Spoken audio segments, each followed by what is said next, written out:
రాష్ట్ర రెవెన్యూ శాఖ సేవల విషయంలో ప్రజలు భాగస్వామ్యాన్ని పెంపొందించి రెవెన్యూ శాఖను మరింత చేరువ చేయటం జరుగుతుందని రాష్ట్ర రెవెన్యూ మరియు స్టాంపులు రిజిస్ట్రేషన్లు శాఖ మాత్యులు అనగాని సత్యప్రసాద్ పేర్కొన్నారు.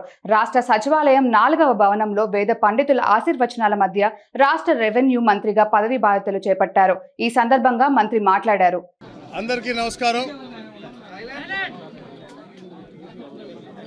ఈరోజు నాకు ఈ యొక్క గురుతర బాధ్యత అప్పచెప్పినటువంటి గౌరవ ముఖ్యమంత్రి గారికి నారా చంద్రబాబు నాయుడు గారికి నా యొక్క ప్రత్యేకమైనటువంటి కృతజ్ఞతలు.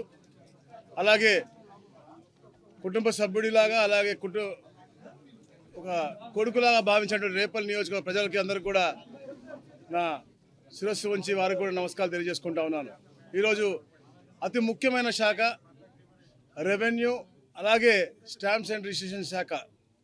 అంత పెద్ద పోర్ట్ఫోలియో నేను ఎప్పుడు ఊహించలేదు కదా. ఒక నమ్మకంతో ఒక బాధ్యతతో మా ముఖ్యమంత్రి గారు నాకు ఆ గుర్తింపునిచ్చారు. తప్పకుండా ఏదైతే ఒక సంస్కృతి ఉంది మన తెలుగు జాతికి, నేల తల్లిని అంటే నేలని తల్లిగా మనం భావిస్తూ ఉంటాం, భూమాత అంటాము. అలాంటి డిపార్ట్మెంట్ రావటం, ఎంతో మంది రైతులకి ప్రజలకి సేవ చేసే అవకాశం కలగటం నిజంగా చాలా ఆనందదాయకం. తప్పకుండా ఏదైతే రెవెన్యూ డిపార్ట్మెంట్లో ఉన్నటువంటి పాలసీలన్నీ కూడా క్షేత్రస్థాయిలో పేద ప్రజలందరికీ కూడా మంచి చేసే విధంగా వారికి అందరికి కూడా ఇప్పుడు కూడా అన్ని సౌకర్యాలు అందుబాటులో ఉండే విధంగా చేయాలని చెప్పే లక్ష్యంతోనే ఒక టీం వర్క్గా మేము అందరం కూడా ఏర్పాటు అయ్యి తప్పకుండా చేసుకుంటూ ముందుకెళ్తాము. ఏదైతే గత ప్రభుత్వంలో చాలా మనకి అవినీతి జరిగిందనే ఆరోపణలు తప్పకుండా అన్నీ కూడా వెలికి తీస్తాం. ఏదైతే కబ్జాలకు గురైనాయో, ఏదైతే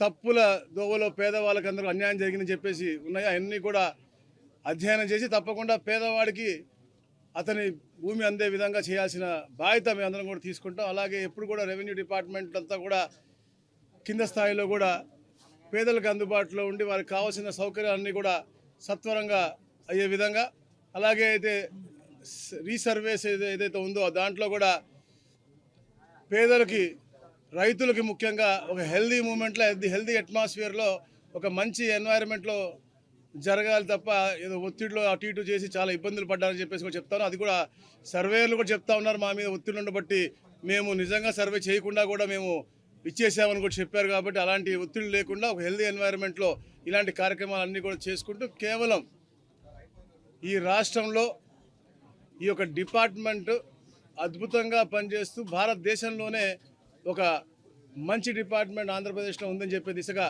మేమందరం టీం వర్క్గా మేము కానీ మా అధికారులందరూ కూడా కలిసి తప్పకుండా ముందుకెళ్తామని చెప్పేసి కూడా తెలియజేసుకుంటూ ఈ యొక్క అవకాశం కల్పించిన ఈ రాష్ట్ర ప్రజలకు మా ముఖ్యమంత్రి గారికి, లోకేష్ గారికి, పవన్ కళ్యాణ్ గారు అందరికీ కూడా ప్రత్యేకంగా నా యొక్క కృతజ్ఞతలు తెలియజేసుకుంటా ఉన్నాను. Thank you.